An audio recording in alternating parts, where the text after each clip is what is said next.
শালিনীর প্রেম। অকশনের in charge যেই না বোতল থেকে একটা ওষুধ বের করলো, তখনই চাপা গুঞ্জন শুরু হয়ে গেল পুরো হলে। আপনারা সবাই শান্ত হয়ে বসুন আর মন দিয়ে শুনুন। এই ওষুধ ৮০ বছরের পুরনো। একজন অনেক গবেষণার পর এটা তৈরি করেছিলেন। আমার মনে হয় না যে এটার এফেক্ট আমার আপনাদেরকে বুঝিয়ে বলার দরকার আছে। যারা বুদ্ধি এবং শারীরিক শক্তি দুটোই চান, তাদের জন্যই এই ওষুধ। তাহলে চলুন শুরু করা যাক ওষুধের নিলাম পর্ব। স্টার্টিং প্রাইস ৫ লাখ টাকা। ইনচার্জ এবার আসল খেলা শুরু করলো। ১০ লাখ। হঠাৎই একজন লোক উঠে দাঁড়ালো আর একদম দ্বিগুণ দাম হাঁকলো। লোকটা ১০ লাখ বলতে না বলতেই আরো একজন উঠে দাঁড়িয়ে বলল ১২ লাখ। এবার যেন সবাই এই নিলামে অংশ নিতে শুরু করলো। শুধু পুরুষ মানুষ নয়, কিছু মেয়েরাও দাম হাঁকলো। এমনকি যারা বউকে ড্রিম লাভার নেকলেস কিনে না দিয়ে ওষুধের জন্য লাফালাফি করছিল, তাদের স্ত্রীরা প্রচন্ড রেগে গেল। কিন্তু বউয়ের রাগ উপেক্ষা করেই তারা দাম হাঁকিয়ে চলল। মিনিট দুয়েকের মধ্যেই ওষুধের দাম ২০ লাখ টাকায় পৌঁছে গিয়েছিল। মনে হচ্ছিল আজ এই নিলামের কোনো শেষ নেই, অথবা শেষ হলেও এই ওষুধ পৃথিবীর সব থেকে বেশি দামি জিনিস হিসাবে নিলাম হবে।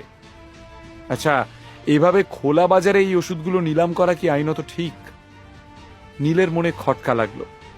এমনটা নয় যে সে ওষুধের ব্যবসা করেনি। সেও কল্লোল চ্যাটার্জি আর কমলেশ কুণ্ডুর সঙ্গে ওষুধের জন্য লক্ষ লক্ষ টাকার লেনদেন করেছিল। কিন্তু তার আইডিয়া ছিল না যে এইভাবে সবার সামনে এই ওষুধের প্রচার করা যায়। এমন সময় কুণাল উঠে দাঁড়িয়ে ওষুধের জন্য দাম বলতে যাবে, ঠিক তখনই নীল তার জামাটা ধরে টেনে তাকে নিজের জায়গায় বসিয়ে দিল। নীল, তুই আমায় আটকাচ্ছিস কেন? প্রচন্ড উত্তেজিত হয়ে বলল কুণাল। কুণাল এই নিলামে শুধুমাত্র এই ওষুধটার জন্যই এসেছিল। কে না চায় শক্তি আর বুদ্ধির রাজা হতে? কুণাল, তোর এই খেলায় অংশ নেওয়ার কোনো প্রয়োজন নেই। বেশ সিরিয়াস হয়ে বলল নীল। কি? কেন? না না, আমাকে এই নিলামে বিড করতেই হবে। এই সব ওষুধ বাজারে সহজে পাওয়া যায় না। আজ আমার যত পয়সাই খরচা হোক না কেন, আমি এই ওষুধটা কিনে তবেই ছাড়ব। কুণাল অধৈর্য হয়ে উঠেছিল। আগে আমার কথা মন দিয়ে শোন।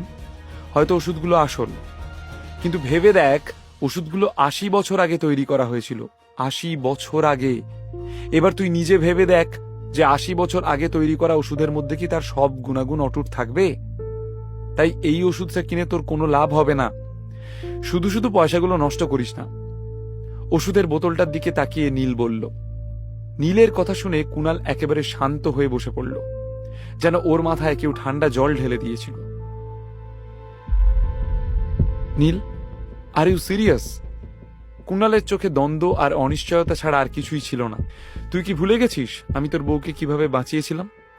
আমি কখনোই তোর ক্ষতি চাইব না। সোজা কুণালের চোখে চোখ রেখে কথাগুলো বলল নীল।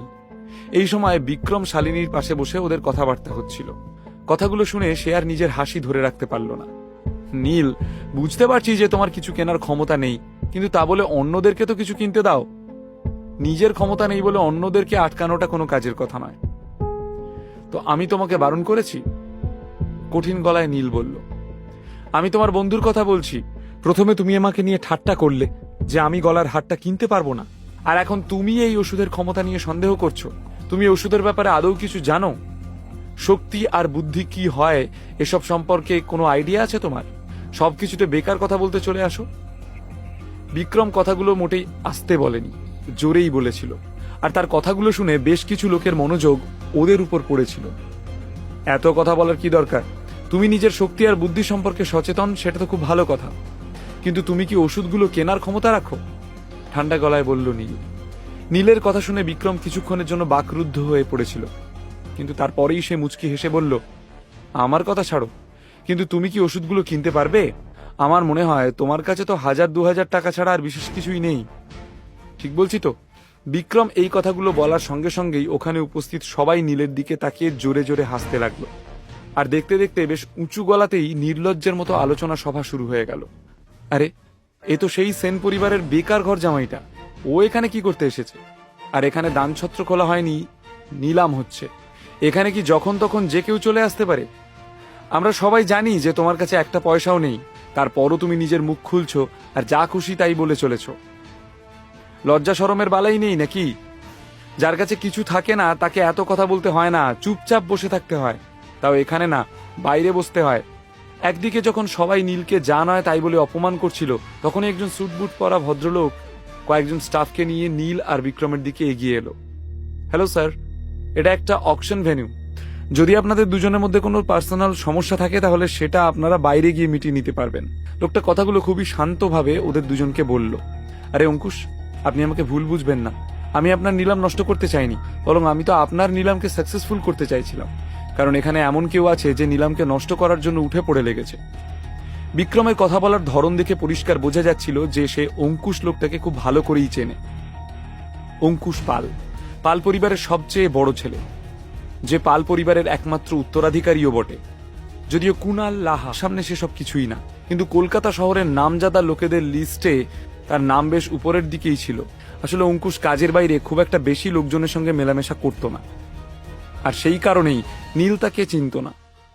হঠাৎ করে বিক্রম নীলের দিকে আঙুল দেখিয়ে বলল, অঙ্কুশ, এই লোকটাই আপনাদের নিলাম বন্ধ করার চেষ্টা করছে। ও বলছে পাল পরিবার যেই ওষুধটা অকশনে বিক্রি করার চেষ্টা করছে সেটা নাকি নকল, সেটাতে নাকি কোনো কাজই হবে না, তাই এতগুলো টাকা খরচ করার নাকি কোনো দরকার নেই। আর শুধু তাই নয়, ও তো এখানে উপস্থিত সব লোকেদের ওষুধের উপর দাম হাঁকতেও বারণ করছে। শালিনী সঙ্গে সঙ্গে উঠে দাঁড়িয়ে অঙ্কুশকে বলল, ক্ষমা করবেন অঙ্কুশ বাবু, আপনি ওর কথা সিরিয়াসলি নেবেন না তো। নীল তো আমাদের সঙ্গে শুধুমাত্র মজা করছিল। এরকম হতে পারে নাকি যে পাল পরিবার কোনো কিছু নিলামে তুলবে আর সেই জিনিসটা নকল হবে? শালিনী, তুমি কেন বারবার এই ছেলেটাকে সাপোর্ট করছো? সঙ্গে সঙ্গে বিক্রম নীলের দিকে ঘুরে তাকালো আর তার চোখে চোখ রেখে বলল, যদি তুই সত্যিকারের পুরুষ মানুষ হোস তাহলে স্বীকার কর যে তুই কি বলেছিস। রাগের চোটে বিক্রম তুই তোকারি শুরু করে দিল। বিক্রম সেনগুপ্ত, তুমি শুধু শুধু বিষয়টাকে এত বড় করছো। নীল কথাগুলো খুবই ক্যাজুয়ালি বলেছিল। শালিনী হঠাৎ খুবই গম্ভীর হয়ে গেল। অঙ্কুশ এসব দেখে অবাক হয়ে পড়ল। ব্যবসার দিক দিয়ে দেখতে গেলে এই অকশন আজ ওদের পরিবারের জন্য একটা বড় গুরুত্বপূর্ণ ইভেন্ট, আর সেই জন্য এই অনুষ্ঠানের পুরো দায়িত্ব অঙ্কুশ নিজের কাঁধে নিয়েছিল। যদিও সে নীলকে আগে কখনো দেখেনি, কিন্তু হ্যাঁ, শালিনী মিত্রকে সে খুব ভালো করেই চিনত। মিত্র পরিবারের সবাইকে পর্যাপ্ত সম্মান দিতে সে বাধ্য। বেশ ঠিক আছে, এই ভদ্রলোক যখন শুধুই মজা করছিলেন তাহলে আমি ওনাকে রিকোয়েস্ট করব যে উনি যদি একটু নিচু গলায় কথা বলেন তাহলে খুবই সুবিধা হয়। আসলে এখানে আরো অনেক লোক আছে, যদি এইভাবেই ডিস্টারবেন্স চলতে থাকে তাহলে সেটা অন্যদেরও এফেক্ট করবে, আর তখন আমাদের পক্ষে পরিস্থিতি সামলানোটা একটু কঠিন হয়ে দাঁড়াবে। ভদ্রভাবে বলল Ankush. I am really very sorry Ankush বাবু, আমাদের জন্য শুধু শুধু আপনার এতটা সমস্যা হলো। সঙ্গে সঙ্গে উত্তর দিল শালিনী। অঙ্কুশ নিজের স্টাফদের নিয়ে সেখান থেকে চলে যেতে চাইলে নীল সঙ্গে সঙ্গে উঠে দাঁড়িয়ে একটা নিচু গলাতেই বলল, আমি কারোর সাথে কোনো মজা করছি না। এই ওষুধটা 80 বছরের পুরনো। ওষুধটার মেডিসিনাল প্রপার্টিজ বলে আর কিছু অবশিষ্ট নেই। একটা ওষুধের ক্ষমতা 80 বছরে বিলুপ্ত হয়ে যায়, তখন আর সেটা শরীরের জন্য ইউজফুল থাকে না, বরং হার্মফুল হয়ে ওঠে। আমার মনে হয় এই ওষুধটা খেলে কারোর প্রাণ সংশয় হতে পারে। নীলের কথা শুনে উপস্থিত সবাই অবাক হয়ে গেল। যারা প্রথমে খুব একটা মনোযোগ দিয়ে শুনছিল না, তাদেরও সমস্ত মনোযোগ এখন নীলের উপর এসে পড়ল। ওর সাহস তো দেখো, পাল পরিবারের অনুষ্ঠানে এসে ওদের সঙ্গে ঝামেলা করছে। এই ছেলেটা দেখছি কোনো বুদ্ধি নেই, ও জানে না কোথায় কি কথা বলতে হয়। কলকাতা শহরের সব থেকে বড় অকশন এটা, পাল পরিবার নিজেদের অকশনে এক্সপায়ার্ড আইটেম নিলাম করবে কেন? বিক্রমের মুখে হাসি ফুটে উঠল। অঙ্কুশ, আপনি শুনলেন তো ছেলেটা এক্ষুনি কি বলল? নীল, এসব তুমি কি বলছো? শালিনী খুবই নার্ভাস হয়ে পড়ল। এতক্ষণে সে বুঝতে পেরে গিয়েছিল যে নীলকে সে আর কোনোভাবেই বাঁচাতে পারবে না। অঙ্কুশ পালের লোকেরা নীলের সামনে এসে দাঁড়ালো। এই ছেলে, তোকে এখানে কে পাঠিয়েছে? তুই কি জেনে শুনে এখানে সিন ক্রিয়েট করতে এসেছিস? নীল একই রকম কনফিডেন্সের সঙ্গে বলল, আমি তো সত্যি কথাই বলছি, এই ওষুধগুলো পুরোপুরি ইউজলেস। ঠিক আছে, তোমার যখন মনে হয় যে আমাদের পরিবার এখানে এক্সপায়ার্ড আইটেম নিলাম করছে, তাহলে তুমি আছো কেন? প্রবলেমটা তো তোমার, আর তো কারোর কোনো প্রবলেম নেই। তাহলে তুমি এখান থেকে চলে যেতে পারো। যদি তুমি এক্ষুনি এখান থেকে বেরিয়ে না যাও তাহলে আমার লোকেরা বাধ্য হবে তোমার আপ্যায়ন করতে, আর সেটা ওই এতজন লোকের সামনে। খানিক হেসে বলল অঙ্কুশ। অঙ্কুশ, কথা বলার আগে একটু ভেবে নাও যে কাকে কি বলছো। যখন কুণালের মনে হলো যে পরিস্থিতি খারাপ হতে শুরু করেছে, তখন সে নিজের জায়গা থেকে উঠে দাঁড়িয়ে বলল, নীল আমার বন্ধু, যদি তুমি ওকে এখান থেকে চলে যেতে বলো তাহলে আমাকে ওর সঙ্গে চলে যেতে হবে। বলো, তাতে কি তুমি রাজি? আরে কুনাল, অঙ্কুশের মুখ হঠাৎ করেই সিরিয়াস হয়ে উঠল। পাল পরিবার দুম করে লাহাদের সাথে ঝামেলা বাকিয়ে ফেলবে এতটাও বুকে দম নেই ওদের। তাই সে বলল, তাহলে হয়তো কোনো মিসআন্ডারস্ট্যান্ডিং হয়েছে। সঙ্গে সঙ্গে পরিস্থিতি সামাল দিতে অঙ্কুশ বলল, আমি জানতাম না যে উনি তোমার বন্ধু। তাহলে তো সব মিটেই গেল। আমি চলি তাহলে। কুনাল, প্লিজ তুমি শান্ত হয়ে বসো। অবশেষে পরিস্থিতি শান্ত হয়ে গেল আর সবাই নিজের নিজের জায়গায় বসে পড়ল। নিজের জায়গায় বসতে বসতে বিক্রম বলল, শালিনী, তুমি ওকে সাপোর্ট করতে গেলে কেন? কত ভালো একটা সুযোগ ছিল ওকে একটু শিক্ষা দেওয়ার। ওর একটু শিক্ষা পাওয়ার প্রয়োজন আছে। শালিনী রাগি রাগি চোখে বিক্রমের দিকে তাকালো। কিছু না বলেই সে নীলের দিকে ঘুরে বসলো। একটা দুর্বোধ্য দৃষ্টি নিয়ে তার দিকে তাকিয়েই রইল শালিনী। নীল, তুমি কি একটু চুপ করে বসবে? পাল পরিবার প্রতি বছর এইরকম অকশনের আয়োজন করে, আর ওরা এই শহরে খুবই নামকরা একটা পরিবার। আজ পর্যন্ত কেউ কোনো রকম কমপ্লেন করেনি। ওরা জানেও যে যদি ওরা কোনো ভুলভাল জিনিস নিলাম করে তাহলে ওদের ইমেজ কতটা হ্যাম্পার হবে। আর তোমায় কেউ কিছু বললে সেটা আমার শুনতে খারাপ লাগে নীল, সেটা কি তুমি বোঝো না? শালিনী বুঝিয়ে বলল নীলকে। শালিনী হঠাৎ কি স্বপ্ন দেখতে শুরু করেছে, সে কি নিজের মনের কথা নীলকে বলতে পারবে? শালিনী কি এবার নীল আর আদ্রিতার মাঝে চলে আসবে? আর এখন এই ওষুধগুলোর কি হবে? নীল এই ওষুধ সম্পর্কে যা বলছে সবটাই কি সত্যি? পাল পরিবার কি নীলের মর্যাদা দিতে পারবে, নাকি এরাও নীলের শত্রুতে পরিণত হবে?